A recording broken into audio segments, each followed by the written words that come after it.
I have my Luna jacket here. This is the bodice front. You can see the wrong side at the moment, so that means I've got right sides facing. So that's the right side of the bodice back, the right side of the bodice front sandwiched together. In the previous step, we've secured our shoulder seams and we've pressed those seams towards the back. And now comes the part where we sew the side seam. This is our notch A.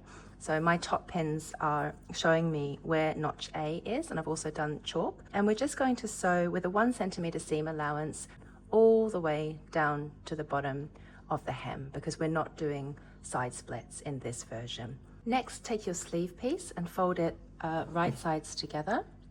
Repeat for the other side.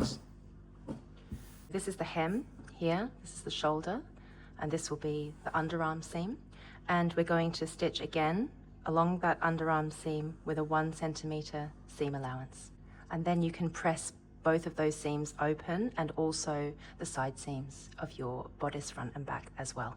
That's all done now. You can see I've pressed my side seams open, and I've done the same on my sleeve pieces as well. And the next step is going to be to insert the sleeves. Now, on other patterns you would have to be mindful of the front and the back of the sleeve, but in this pattern these sleeves are actually identical, so you can put them in either armhole and that's not going to cause a problem. Flip your sleeve with the right side facing out.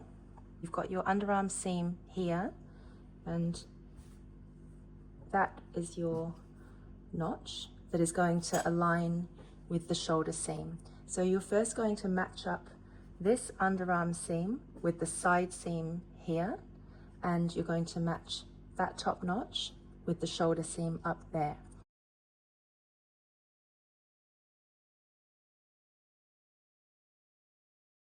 You'll need to have a look on the other side to make sure that those seam lines line up, and I can see that mine don't, so I'll need to go back and just ever so slightly shift one over so that your seam lines match, and then pop a pin to secure. Have another look. And it might be hard to see on the video, but that's looking better. Now my underarm seam lines up perfectly with my side seam. So that's your first anchor point. Next, you're going to match that notch of the top of the sleeve with that shoulder seam. Line those up and pop a pin in it. And from there, you can pull everything into place, and hopefully everything should line up, as in the length of your opening here is matching the length of that half of the sleeve there. So pull everything taut, find the center point and pop a pin there, and do the same for the other side. So just pull taut, find the center point and pop a pin there, and so you've quartered that sleeve.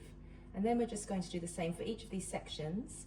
Just pull and find the center point, and then we're going to create eighths essentially. And the benefit of using this method, instead of just starting at one side and then pinning all the way around, is that sometimes you'll find that one side is longer than the other and then you'll end up with bunching. And so this way we can distribute the fabric evenly throughout the circumference of that armhole.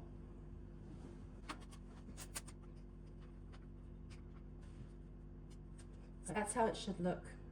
And we're going to repeat that process for the other side, and then take this over to our machine and stitch around that circumference, starting at the underarm seam.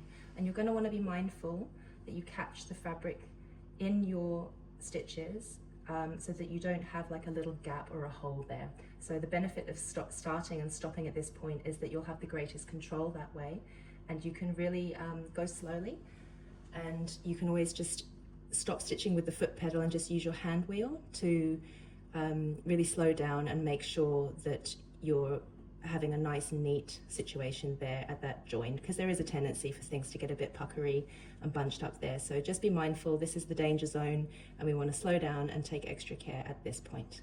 I have both of my sleeves pinned in place. You want your shoulder seam allowance to be facing towards the back. Make sure that you've pinned that seam allowance the right way round. You don't want to accidentally sew it and have it flipping forward whilst you're sewing. So secure that in place. Make sure both shoulder seams are pinned and facing towards the back, and then also just double check that, you know, you've got right sides facing as well. So that's looking good. I'm going to go and take that over to my machine, stitch around the circumference, and then press the seams open. And also, just a quick note is that this is the modified, more recent method. I actually have the older version of the pattern, which has a different method of construction for the sleeves, but I'm demonstrating this method because the students in my class are working from the newer updated instructions where this is the method of inserting the sleeves. You might find it easier to remove this section of your sewing machine to free up this free arm, so that you can sew your sleeve like so.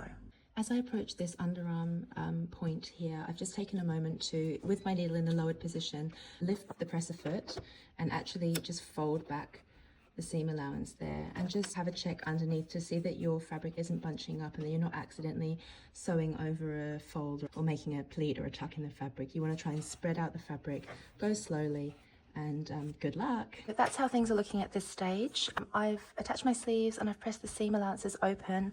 There is going to be, you know, a small amount of puckering at that underarm point. I think it's unavoidable, to be honest. I've done both construction methods, the one from the old instructions and the one from this new updated instructions, and both have a little bit of bunching under the arm. Don't worry if yours also looks like that. Just do your best to press it. You don't want any actual pleats in there. So if I stretch out the fabric, I don't have any pleats, but there's just a little bit of bunching where all those seams converge. The main thing, I think, is to just check that your seam lines line up and that you don't have any, you know, severe pleating in there. I've actually got a little tuck in that one, and so I could, if I were being picky, undo that and redo it, but I'm not going to worry about it. It's at your discretion. And that's how my underarm is looking